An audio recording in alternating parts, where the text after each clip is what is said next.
NFTs is allowing people to make anything that they consider art, digital art. If you don't get stories out of your experiences, then what is there to create, right? And even if NFTs die, you can't defeat that idea. If we don't have Yeah. many artists in the platform, how will we get more collective? Like sometimes people will start doing fan art and then just continue doing fan art forever. Where did you find your solace? Where did you find your comfort with art first? Hi everyone, welcome to the second episode of Let's Be Canvas. Today we have a very chill person. I had met him once in Delhi and we had such great conversation that I wanted to call him and invite him to the podcast. And we have him. So he is one of the biggest names in the world of NFT and he is a tremendous artist. His work I love. He is an amazing human being as well. You guys are gonna have a lot of fun and get a lot of information about NFTs specifically. And also, his journey is really amazing. Being a self-taught, I could connect with him a lot. Have fun, guys. Enjoy the podcast. Bye.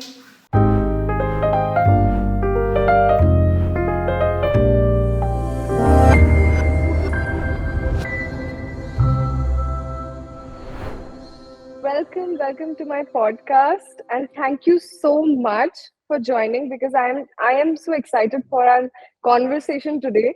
Because when we met, I just got the surface level, a little bit about your life, and I am sure it's going to be extremely juicy. Lot of good stories, so I'm very excited. How do you feel? No, I mean, yeah, I got some. There are some interesting tales in the my strive for chaos. So, but I'm excited to be here. Thank you for having me. And looking forward to all the stuff we get into, all the details we get into. Tell us a little bit about Okay. the background. It's so different, and I can see a lot of hard work going on. So yes. So yeah, you got a early preview physical canvas of the organized chaos bazaar, which I attempted it on canvas first, before I realized that canvas doesn't allow the level of detailing that I would like to do. So it's mostly just for myself now. It kind of stays as a reminder of some of the things that I do.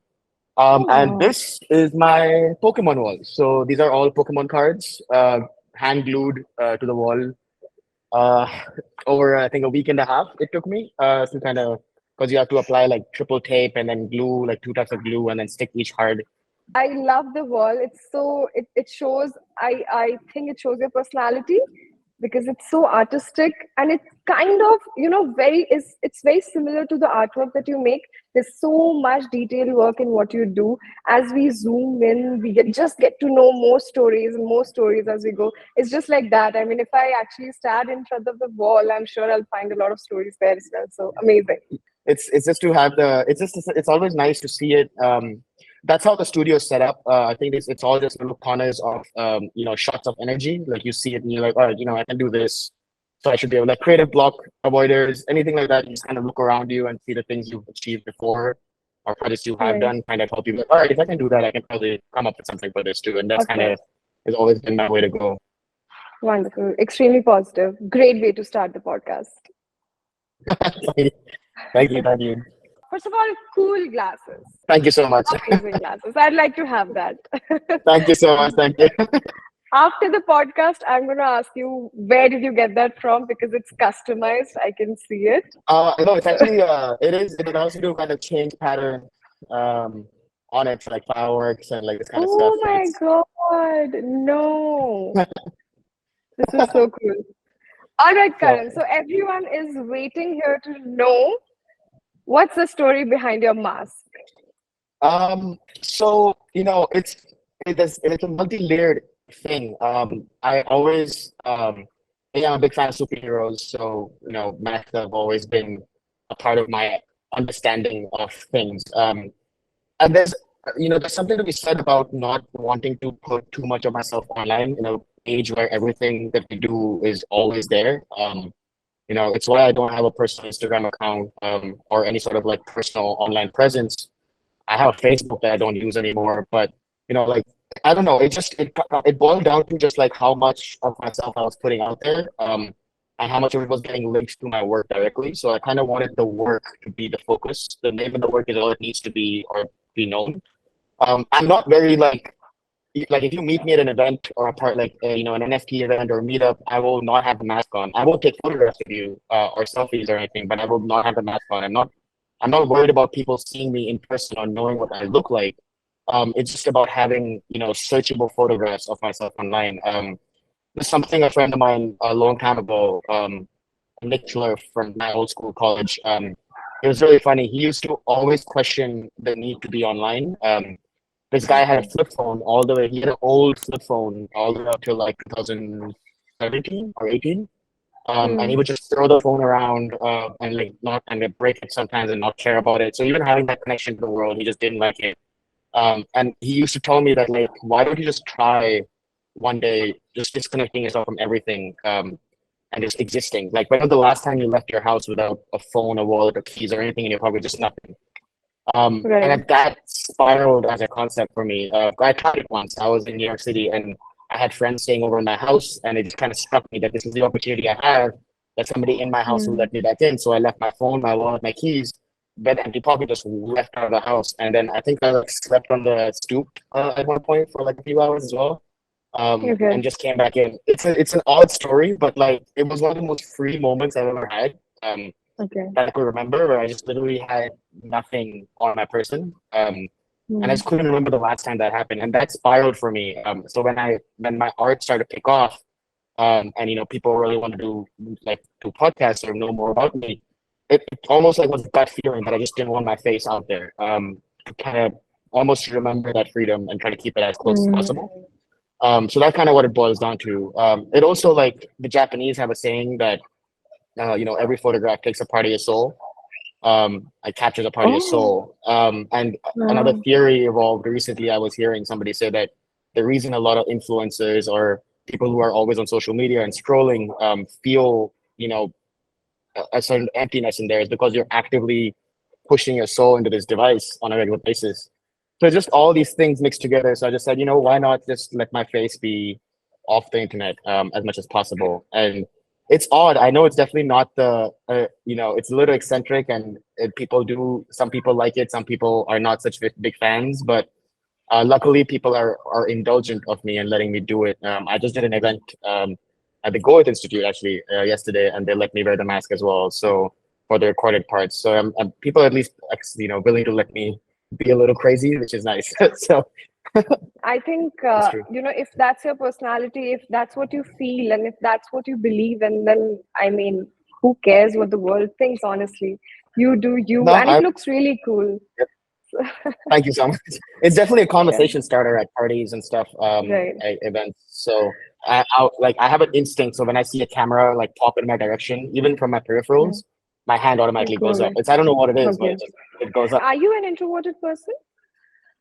Tell us Yes. a little bit about you. Where were you born? Where did you study? And how did you come to make friends with art? Where did you find your solace? Where did you find your comfort with art first? I think I always had a sort of knack. Maybe it was something like I was really born. Like I was born in Dubai and we moved to India, Delhi pretty quick. My first year itself. And then we stayed in Delhi the whole time. So I've been brought up in Delhi all the way up till my school ended. And my parents always knew there was a creative knack there. I love Legos. I would draw and scribble on everything. I used to like copy comic books, like just the same comic book, just would repeat it on my own paper just to kind of, I don't know if it was practice or like some sort of early stealing of somebody else's Copy, you work, but mean it was like more. creating the design that you saw in the Yeah, comic so book? I would open a Spider-Man comic book and then I would just start Got it. just replicating it on paper on the left, just to kind of Okay. have, I made a comic book kind of a vibe. So Right. my parents knew I was into art pretty early. In the early ages, my family, like when I was, I think, 8, they enrolled me into art classes just because it was something that kept me happy. So I started doing a lot of traditional, pen and paper, oil paintings, sculpture uh, through this class and because of the inspiration of that class in school. So I started to become Okay. like pick up sculpture classes for SUPW or, you know, um, be elected to make the school boards and stuff like that. So I was Hmm. always doing something or the other in art, but it was never supposed to be, at least in the eighth or ninth grade, it wasn't like, oh, he's going to be an artist. It was just something I was doing while I was trying to study. But by around ninth and 10th, my board exam results proved that I was not a student at all. I was not a good student, and I didn't really. It wasn't even like a I tried and failed situation. I just didn't care about Yeah, because I started to realize the stuff they were teaching didn't matter to me. Inverse absolutely. trigonometry or like how Yeah. like governments operate in villages, like it's not something that fascinates me at all. And I always thought the system was odd because like in 11th and 12th, they're teaching you how to balance company sheets, but they won't tell you how to Hmm. do your taxes, which is like a very Right. odd way to educate somebody. So I was just always against the system and I just didn't really care about studies. I was very much into the art side of things. My parents realized this is not going to work. He's not going to do good in school. He's going to end up in a really bad college. So what do we do? So I told them, there was an institute called MAC.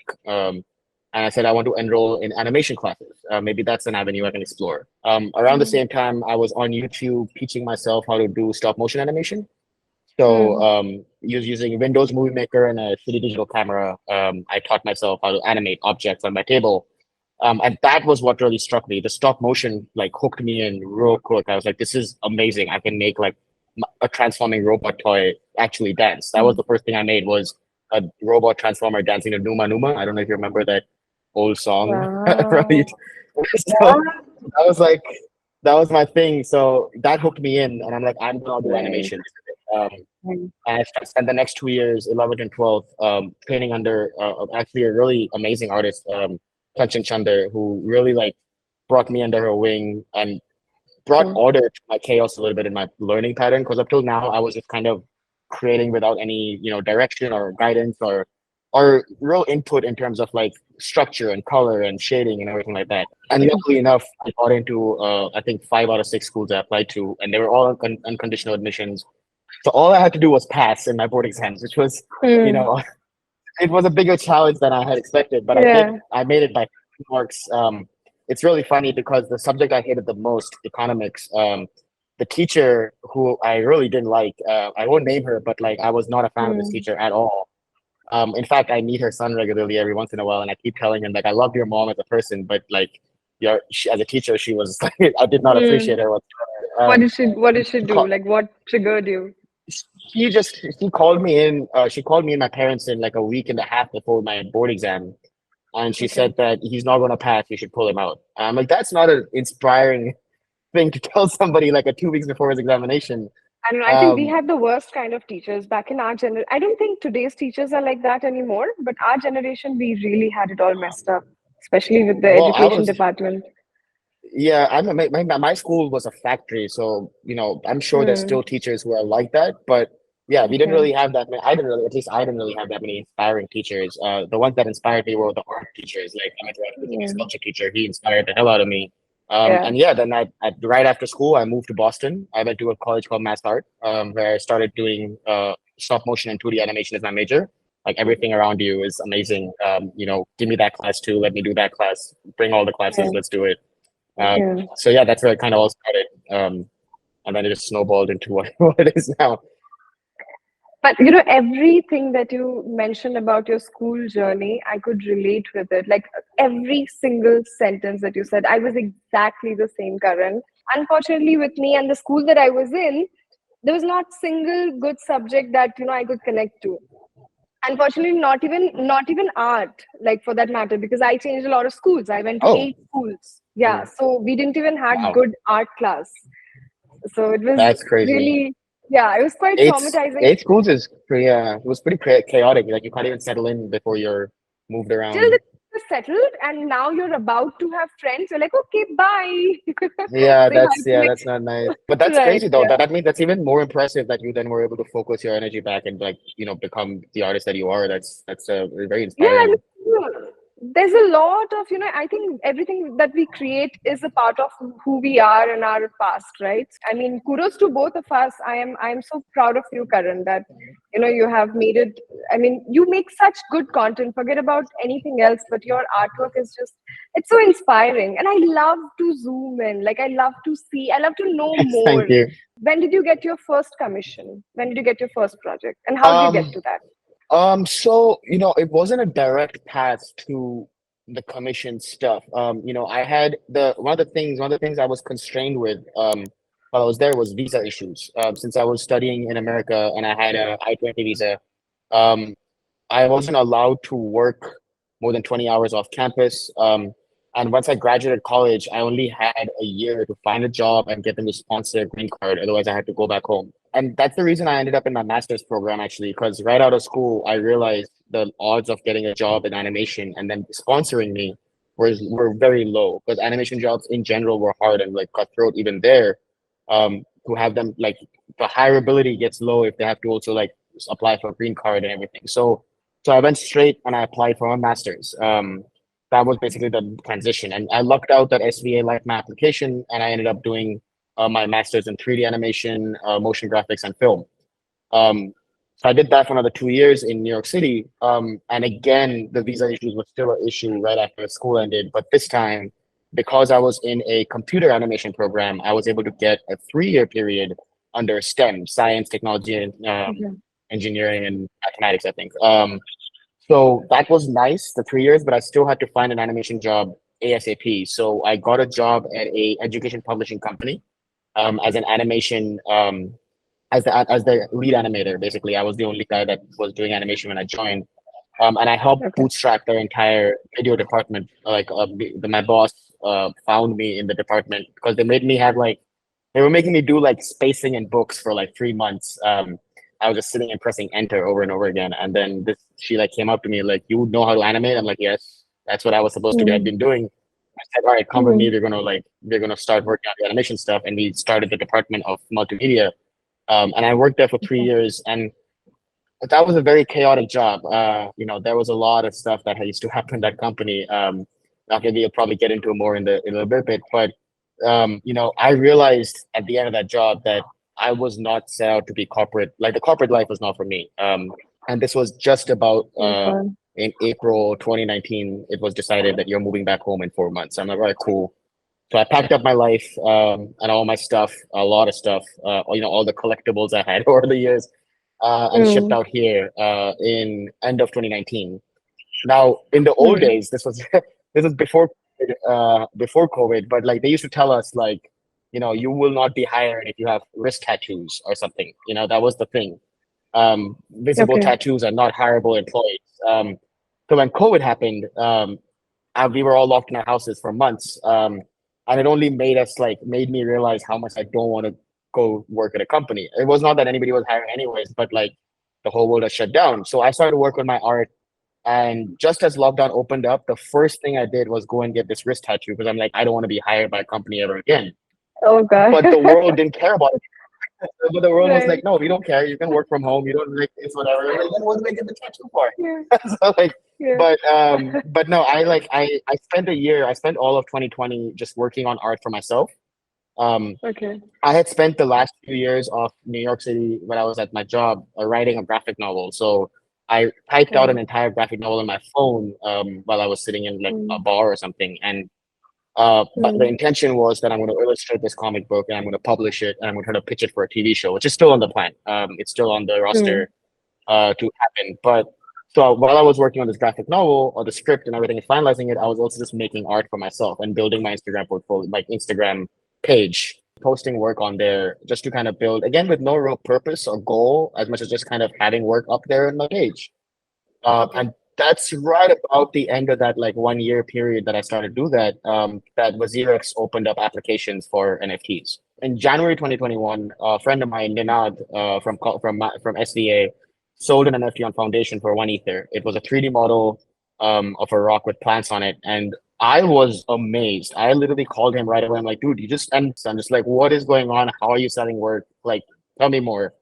So Yeah. he gave me a little bit of intro, and I already had a base understanding, so I looked into it from that. And just around that time, Wazirx contacted us for applications. So I was like, all right, let's jump right into the water here.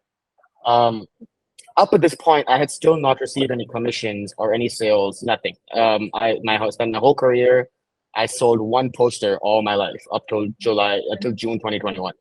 once Wazirx started and I had this library of work ready to go that I minted out on the platform, and people saw that first organized chaos, it blew up. People all over left, right, and center were recognizing that piece, the details, and they just really wanted between that and the currency notes. They were just everybody was really into the work. All of a sudden, my Instagram profile blew up. People started contacting me about work. I it was because of that, like June to September, 3 months. I ended up getting people contacting me to work with like Netflix. People were contacting me for freelance work. Like on all kinds of stuff were showing up because all of a sudden people knew who I was, or at least had like started to find out. And I ended up doing the animation for the title sequence for a movie called Meenakshi Sundareshwar. So I worked with some really talented illustrators at New Folder Design. And my main man Jahan, and we kind of created this title sequence for the movie, which I still is one of my most fondest projects because how often do you get to say that you were on credits like that? So I was a big fan, and that actually led to more work. I've since done a few pitches. I just got one confirmed for a teaser trailer. I can't really talk about it yet, but you'll hear about it in a few weeks as well. So that kind of stuff started to happen all after people started looking at my NFT work. So for the people who are watching, who are trying to figure out how to get more client work, I don't have the answer because I was not good at it. But I think that the best way I've found for any artist to be to get more work is to focus on what you're good at, whatever it is that you do. Just keep your head down and work at that. Build a portfolio, build your collection, and it's just a matter of like that one day. I mean, it's a very practical advice, and what you have been through, it's so relatable. At the same time, it's so inspiring, and I'm sure everyone who is watching us right now, they must be feeling the same, listening to your story, because where there is hope that that this is also a possibility. There is also a lot of zeal that comes out, and these kids who are just starting out, they would love to know stories like yours. So thank you so much for that, Karan. No worries. Before we dive into NFT, I have two questions for you. The first one is that we get to see a very typical style of yours. How did you find that you like this kind of style? Like, I can see that there's a certain kind of illustration that you do, and you said that you did traditional work as well previously. So how did you realize that, okay, let's not do that, but I'd like to do this, which is very futuristic, which is very different kind of artwork? So So it's really funny because I struggled for years trying to figure out what my style is. Everybody was like, find a style, and I still don't think this is my only style. It's something that like evolved into it. But I'll get to that in 1 second. But I spent all this time just experimenting. I learned so many mediums, that it was hard to say which one I liked the most, or which one was working for me. Because I had stop motion still holds a very small special place in my heart. I love Legos, creating stuff out of Legos in my free time. I love canvas painting for myself. I love I've customized Jordans for myself, drawing the shoes. I worked with my carpenters to create custom furniture. So like it really does come down to like this. A lot of the stuff that I'll do is for myself, because it like fulfilled something in me. I had different styles of work that I was putting out there. And Organized Chaos was one particular style, and it was specifically inspired by Where's Waldo. I happened to see a book one day of Where's Waldo, and I've always loved that kind of stuff. Like I remember there was a Scholastic book of dinosaurs, and you had to find all the dinosaurs in it. It was just like different aquatic dinosaur scenes or desert scenes, and they were like, find all these dinosaurs. So like all that kind of stuff always used to like, because I would love to sit there and stare at it for a while and be like, here it is, and here that's that. There's this one, there's that guy, and they're like a game almost. So all that came rushing into my head at once at that day, and I said, let's try to see if I can make something for India in that kind of a vein. And again, this was supposed to be a one-off experiment that spiraled, and it took me like 3.5 months to finish. But everybody I talked to, everybody who's seen it, still hasn't discovered all the Easter eggs in it. It's been 2 years Yeah. And there's still stuff in there that are Bollywood movie references that people just still don't know. And some of them are obscure, so it's not like it's easy to find them, but they're in there. So, that fascinated. Like I was hooked on the feeling of getting people to do with my work that I used to do with those older books and scholastic books. So that feeling I wanted to capture a little bit more. So I started to expand on it. But this time around, the second piece that I did, I really approached it from the start with the goal to up the game. Like I didn't want to just do the same thing and keep doing it for myself. But again, not for the world, but just so that I don't get bored of doing it. I wanted to kind of be like, how much better can I make it? So I improved my line width. I focused on my line widths. I made things smaller and thinner, and I just kind of fill that in with more detail. Just yesterday, I was with an artist, Varundo. We were chilling, and the challenge that I gave him, because we were talking about my next pieces, and he zoomed in on the ambulance, and he's like, "See that nobody's moving for the ambulance." I'm like, "What's written on the ambulance?" And he reads it like Shri Hari Prasad Charitable Hospital. I'm like, "You know where that's from?" They're like, "Oh, that's Munna Bhai." I'm like, "Yeah, that's not just an." I'm like look in the back. Is that a patient or is that a kidnapped victim? He's like, "Oh, damn." So it's like even he was discovering new things, and he's been seeing that piece for a year and a half. So that was what was that still is the strive for me, is to get people to look at that work 100th time and find something new. So I think that's what works for you as well, because since the time we started our conversation, I think thrice or four times I mentioned that I love to zoom in on your artwork, which I mean shows and proves the point that that works for you. Your detailing is the best aspect of your work. So great. I think you hit the jackpot with that. I consider myself very lucky to have figured out, and my OCD and ADHD helps a little bit with that. That kind of balances out. But other than the detailing aspect, there's also one more thing that I really like about your artwork is the names of it. Very interesting names here. I mean, from the first artwork, the organized chaos, since the time whatever you have been posting online and you have been minting, I mean, it's the name that also connects a lot. It triggers, it's a question in itself. So tell us about that as well. How do you come up with these really quirky and at the same time something that doesn't unfold easily, but it'll make you ask questions? You want to know what is the organized chaos, what are we talking about? So tell us about that as well. Well, the first one is really funny because it's titled Organized Chaos Delhi, which is OCD. So that was just a wordplay thing. So because it was supposed to be a one-off piece, so Delhi was the title after Organized Chaos, because I just didn't think, if anything, I'd expand it in the future. I just changed the city. I as a human being do not take myself seriously at all. So that's just how I always am. So when it comes to the titles, it's not like I spend a lot of time thinking about it, because it's still, for me, it's the least important part of the work, right? Like for me, it has to be something that works for the title, for the piece, but I don't need it to be anything crazy or deep or whatever. So for me, it's about coming up with an interesting word combination or a word that captures the essence of the piece, while also might have a little bit of wordplay in it. That's kind of always been the goal. Yeah, it's a little chaotic, but I guess it fits the brand. I mean, it works wonderfully, and what art is supposed to do is, in a way, trigger some kind of emotion. I think that's what I feel. Even if it's not very deep, or it's not funny, or not humorous, sad, whatever. I think whoever sees the work, they can just stand there and feel something with the name, with the artwork, and I think the work is done. So I think there's a lot of feeling in your work, and the name just fits perfectly.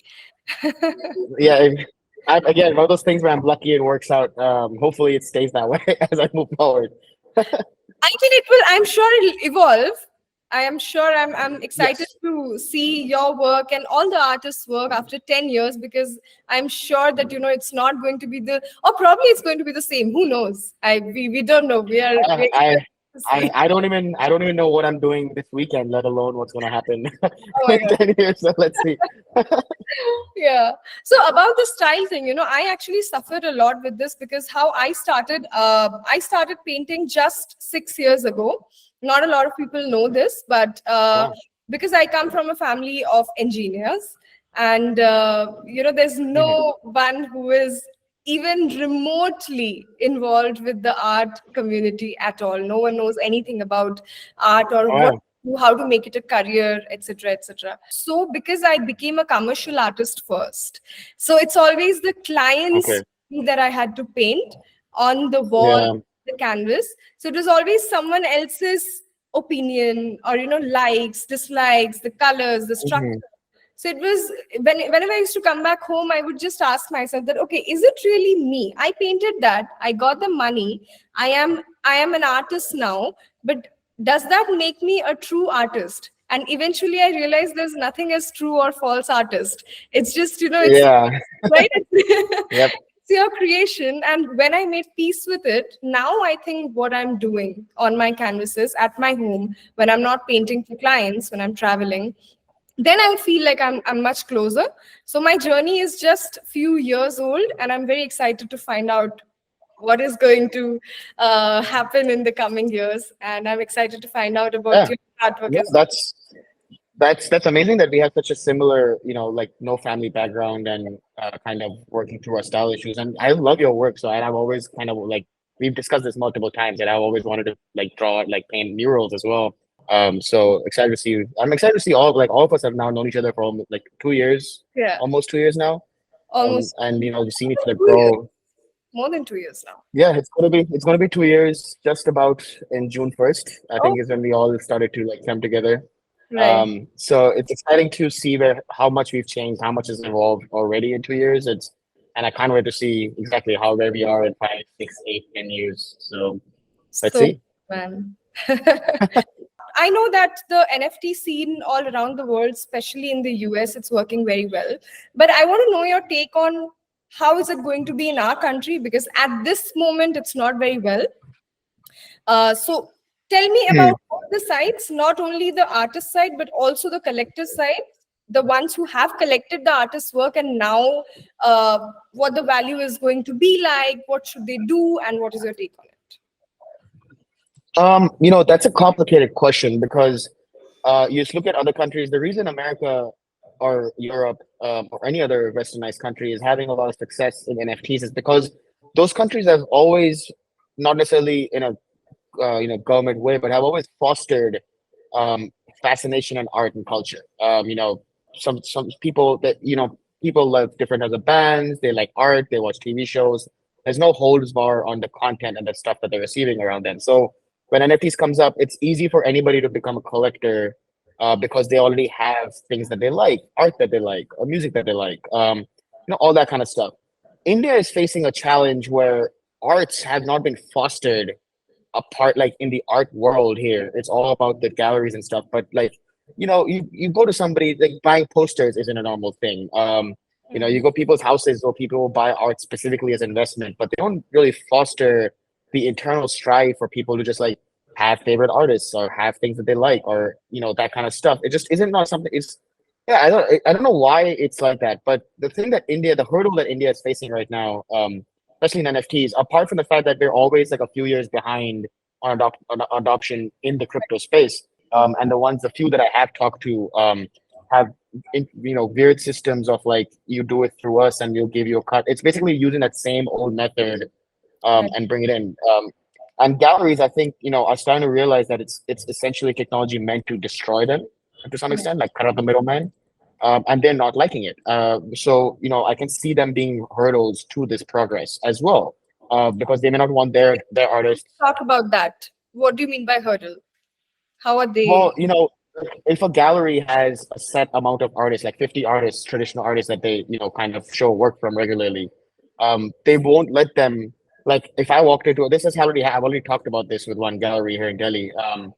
They are teaching them how to work in NFTs. Like if any of them even happens to show the interest, the gallery might deter them, because if they start selling NFTs directly, then what are they going to do? What's the gallery's job involved here? So I could actually see them trying to block that education to their traditional painters, to not let them learn too much or fill their mind with fear, like, oh, crypto's too dangerous right now, all that kind of stuff, even subtly, so that they don't lose their position, their power in the space. And I think that's it. And I've always been, I'm not a big gallery guy. I walked into for the first, I've only ever shown at one gallery. It was that piece, as an early preview. And they approached me last year after NFTs, to put this up in a pop culture show. And the first thing they told me is you have to put the piece up for sale and they're going to take a 40% cut. And I said no and no. And they said that doesn't work for us. And I walked out with my painting. And a week later, they texted me and said, "Hey, we thought about it. Can we just borrow it for a weekend to have it in the show, and we won't put it on sale?" I was like, "All right, fine." And then I talked to an artist friend of mine who does traditional work, and they were like, "Yeah, that's normal." I'm like, "That shouldn't be normal, though. Like, are you like, why do you? I mean, sure, you have no choice, but now you do. There is now a choice. Why would you not explore that?" They're like, "Oh, well, don't get NFTs," and like. And they were the one who told me that, I talked to a few of my people at this gallery that I displayed, and they were telling me about the hurdles of crypto. I'm like, they're like, I heard it through her and I realized what was going on. Why would you not want to do that? Why would you, ever do it any other way? Why would you give I somebody else think 40%? one of the reason is that in our country, because we don't have much awareness, we don't have education. I mean, even when I That's speak the thing. to my friends, all the traditional artists, and none of my artist friends are even remotely aware about. I mean, they know of NFT, but they don't want to know more because they think it's waste of That's, time. yeah. Just because we didn't have an option back then, but now we do. Yeah. But unfortunately, in our country, people don't know about this platform much. They don't know about NFT. And if we don't have Yeah. many artists in the platform, how will we get more collectors? That's also an issue. Yeah. Well, that's the thing. The galleries won't tell the collectors about collecting NFTs either. That's the same thing that they told me. I talked to a gallery person that literally told me, I am not advising my collectors to buy NFTs. That's as simple as that. And it's really funny because, like, you're right. Like, there is a structural issue here, and it will change. Just because we've been doing it doesn't mean you have to keep doing it. But they also start to dictate like what is art. Like kind of drawing lines in the sand that is art and deserves to be in a gallery. That is not art. But NFTs is allowing people to make anything that they consider art, digital art. Um, you know, 3D models, generative art, all this being displayed in shows now. Like I'm seeing them in galleries and screens and monitors. It's expanding our horizons of what art can be and what is like a displayable thing. Some artists are aware that you can earn royalties. Some artists are aware that they can earn full money for their, almost 99% of their money. Even 100%. If you do custom contracts on Manifold, you earn 100% of your money. So the idea is now there and it's out there that, artists can get paid properly. Yeah. And even if NFTs die, you can't defeat that idea. Yeah. You can't kill an idea. It's now out there. So it's inevitable. Cryptocurrency idea exists. Yeah. AI and idea exists. Whatever you think about it is irrelevant and now exists. And if it exists, you cannot destroy it. That's as simple as that. That it will advance forward. You have so many amazing, interesting stories. So I'd like to ask, just share something that you have been through, you have come across, and you have been involved in. Share something interesting with us. Ah, man, there is so much. Like the strive for chaos has put me in so many different scenarios. And every time somebody would like present an opportunity for me that I thought would be an interesting story, I would automatically say yes. That has always led me into some very peculiar situations. I think a lot of it started in art school. My undergrad year, when I showed up to Boston, I was a very different person than I am right now. I was very much because I was coming from India, where I had been very sheltered. I was actually really fortunate that I ended up with really nice roommates who helped me kind of acclimate a little bit. And within weeks, we were like all really close with each other, and they were all very welcoming, and they were all just as crazy as I am. That's the thing was that like they were very much accepting of their artistic side, so they all had that crazy streak.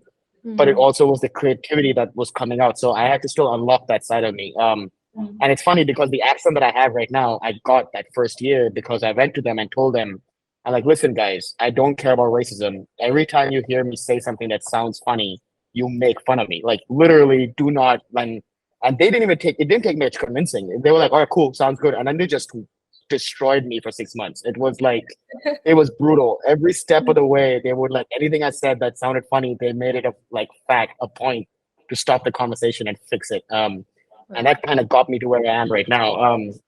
And then, we moved from that, we moved out of the dorms into our house, five of us. and we were all from different majors, and we had a lot of friends who would come over to our house as well. So we had 9 of our friends. We were in our basement one day in that house, and we realized that we would throw like a nice party down here, get some band equipment and like hire some local bands and maybe do like a little underground concert kind of thing. And we kind of like split it into this, like we all became like assembled as a corporation. 2 people were in charge of equipment renting. Me and my animation friend learned how to screen print T-shirts off the internet. I worked on the legal side of things, and like we threw a party, and we called it Thieves Grotto. And it's funny because we were supposed to spell it the correct way, like THIEVS. But the T-shirt printing friend who got his first T-shirt design done misspelled the name by mistake. But he had already printed 30 shirts before he realized it was wrong. He showed up and like, "Oh, guys, I made the T-shirt." I'm like, "Dude, that's not spelled correct." He's like, "Well, shit, now what?" So we stuck with that name and we flipped the words and we misspelled it on purpose from there on, and that became that concert venue. And we went and talked to our it was a 3-floored house in a colony. We talked to the people above us and below. They were both college students, and we said, "Hey, we're throwing this party in the basement. We're gonna have like 4 bands. It's called Thieves Grotto. We have some T-shirts and stuff, and there's going to be proper speakers. I hope that's okay." And these guys were like, "Yeah, that's more than okay. We'll call people and we'll open up our houses." So they just like, it became a full house thing. And I think we had like 170 people in this house show up, ish. And it like spurned into this thing. And we did 3 shows over that year. And it was Amazing. notoriously famous around the neighborhood that there's Thieves Grotto exists. And because the name was misspelled, the police weren't able to track us down. Like there were active ways for them trying to find us. And we did a clever misinformation campaign where we wouldn't give our address out to anybody online or anything. And we would actually, on purpose, anybody who asked us the address would tell them that assume it's in Gurgaon, we would tell them that it's in Noida. So the articles started coming out online. I actually have screenshots of the article. It says somewhere in Austin, somewhere in Noida. So they were using the wrong information about the event out there, and we were throwing the party somewhere completely else. But the thing is, like, it ended. We had to move out of the house at the end of the year, so we left. The parties ended. The new house that we walked into, we were still doing crazy stuff. We just weren't throwing the concerts anymore. But we got a message one day from a person who showed up, who DM'd us and said, "Hey, we moved into this house and we found posters. Is this you guys? Like, we've heard about this. Did you guys do that here?" And like, yeah, like that was our show. And then these kids were like, "Hey, do you guys want to like keep doing it?" And we're like, okay. And we just like got back in. So those guys joined our group and we expanded and we started to do that. And we ran that for 6 years, 2011 to 2016. We wouldn't take any money tickets because, ticketing events is illegal, especially with underage drinkers. So we came up with a system called donations, forced donations. We were able to clear the entire equipment in the basement in like 10 minutes flat. So by the time the cops made their way through the party and got down to the basement, it was just a college party. So it wasn't like, the venue or the event, nothing like that. We were able to get all of it out in 10 minutes into a closet that was in the back area. Like all this kind of stuff and how it plays out was just really fascinating to me. So chaos theory in that sense was like, again, looped into my brain. Like that one poster that we didn't, touch that was in the back, created 4 more years of concert that everybody loved. And it became a big thing that like was one of the Boston scene was known as like this like one venue that really was popular. And by the time we shut it down, it was 2016. We were 25-year-old, and the kids that were coming, like we were organizing as 25-year-olds, but the people that were coming to the place were 18. And it's way worse as an adult to get kids drunk. Like if I'm 19 and we're having kids drinking, like the law's a little bit lenient. But if you're 25 getting kids drunk, it's like a whole other thing. So like we kind of realized that it's time, at least we step aside. Like if the kids want to keep doing it, they can come up with a new name. But Thieves Grotto itself has to shut down because we are leaving it. I think it was meant to be because that's what you create. And if you don't get stories out of your experiences, then what is there to create, right? Yeah. So yeah. No, and these guys, like the Thieves Grotto guys, those guys are so great. I was just in Boston a few weeks ago, and we still met, we still hang out, and like it's just as even now when we meet, it's just as crazy. We're all older, but they still got that knack. Right. Like I think it's all about just like making good memories. Right. Who knows? Maybe one day we get to see that quote in one of your paintings. Right. I have a photograph of it somewhere on my phone from the backside of just like 2 people, like me and the guy on my shoulders, and this giant coat that actually came all the way down to my knees. So like it worked. from behind it looked like one really tall guy, but, but like from the front it was very clear that it was just two idiots with a giant trench coat. But it was really still a lot of fun. Okay, all right. What is your take on taking inspiration from other artists or following someone else's style and then creating something of their own? So it's a very interesting question, and I think again, it's not one which there's no right or wrong. I mean, there are some obviously, the commercial side and stuff. There are right and wrong for sure. There's only like, as a teacher used to tell me, there's only like 8 original ideas in the world, and they've all been done, and everything you see is a combination of these ideas and evolving from there. The hero's journey and everything. These are all broken down into patterns. So everything is inspired by something before it. That like the truly unique. There's nothing is truly original. So as a teaching method, I think it is invaluable to find stuff you like and emulate it because it opens up your hand a little. It teaches your hand, whatever it is we're doing.